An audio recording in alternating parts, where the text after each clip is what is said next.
Marwadis Khaja recipe எப்படி செய்கிறதுன்னு பார்க்க போகிறோம்.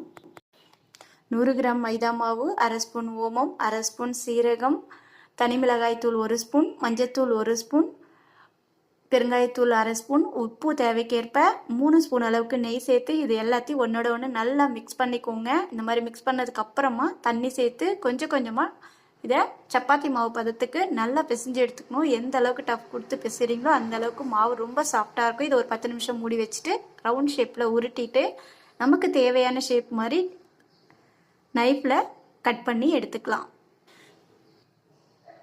கட் பண்ணி எடுத்தாச்சு. இந்த பிளேட்டில் மாற்றிட்டு ஆயில் சூடானதும் ஆயிலில் ஃப்ரை பண்ணி எடுத்துக்கோங்க. டேஸ்ட் வந்து ரொம்ப சூப்பராக இருக்குங்க. ரொம்ப சிம்பிளாக சீக்கிரமாகவே செய்யக்கூடிய ஒரு ஸ்நாக்ஸ் ஐட்டம்.